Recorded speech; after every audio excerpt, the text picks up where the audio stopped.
Wanneer laas het jy God se stem gehoor? Beter nog, het jy al God se stem gehoor? Daar is baie Christen gelowiges wat sê, dat nog nooit die stem van God kon hoor nie. Hulle het alles probeer, maar niks. Net stilte. Dis asof God nie met hulle wil praat nie. Dis asof hulle net nie deel van God se uitverkore groep is, wat sy stem kan hoor nie. Hoekom kan vele mense daarvan getuig, dat hulle die stem van God hoor en ander het dit nog nooit ervaar nie?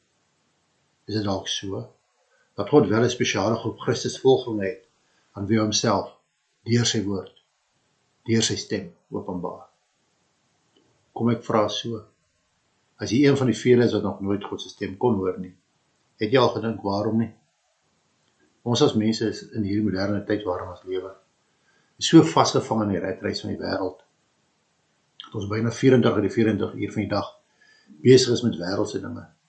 Dis werk, kos maak, kinders versorg, TV kyk, Facebook, Twitter, TikTok, Google, en dan, as ons nie te moeg is nie, en 'n tydjie kan afnyp aan die einde van die dag, is nog vinnig Bybel lees en bid, voor ons gaan slaap. En miskien is daar môreoggend, omdat ons so 'n bietjie later gelê het, 'n tydjie om net 'n gebed in te kry, so God daarom kan weet wat ons behoeftes is vir die dag, of in baie gevalle ons vereistes is, om deur die dag te kom. Ons is so besig om te hardloop, met die gedruis van die wind, die wêreldse dinge in ons ore, dat ons in elk geval nie ontvanklik is vir enige geluide nie, en dat slegs die gesuis van die wêreldse wind verby ons ore hoorbaar is. Wanneer laas het ek en jy net stil geraak, rustig en stille aanbidding voor God neergebuig, sonder 'n lys van versoeke en vereistes, maar net in 'n stille, dankbare verwagting voor hom neergebuig. Psalm 46 vers 1 stel die Nuwe Lewende Vertaling dit so: Wees stil en weet ek is God. Ek sal vereer word deur die nasies, verhewe wees oor die hele aarde. Wanneer laas het ek en jy by die voete van Jesus stil gaan sit? Ons lees in Lukas 10 vers 39 tot 42 as volg: Sy het 'n suster gehad, Maria, wat in die voete van die Here gaan sit en na sy woorde geluister het. Maar Martha was baie bedryf om alles klaar te maak. Sy kom toe daar staan en sê: Here, hinder dit U nie dat my suster my alleen laat bedien nie. Sê, sy moet my kom help. Maar die Here antwoord haar: Martha, Martha, jy is besorg en bekommerd oor baie dinge, maar net een ding is nodig. Maria het die beste deel gekies, en dit sal nie van haar weggeneem word nie. Ons kan ook leer uit die verhaal van Elia, toe hy bang was dat hy doodgemaak sou word, gevlug het en in 'n grot in die berg Horeb vasgelê is vir die vyand. 1 Konings 19 vers 11 tot 12. Maar die Here sê vir hom: Kom uit en gaan staan op die berg voor my, die Here. Ek wil verbygaan.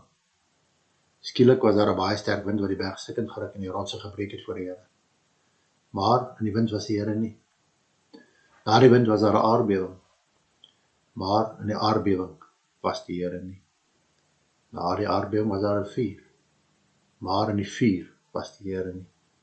En na die vuur was daar 'n fluistering in die windstilte. 'n Fluistering in die windstilte.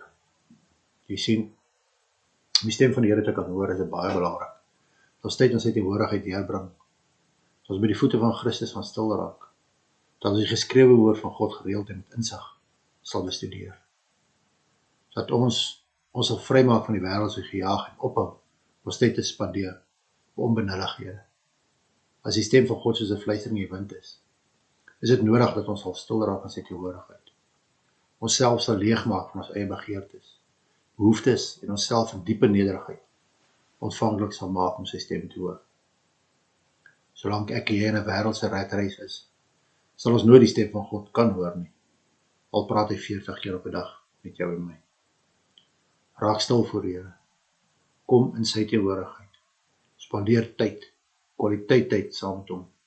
Bestudeer sy woord en groei daarin, en jou verwagting om sy stem, deur die inwerking van die Heilige Gees te hoor, sal tot uiting kom.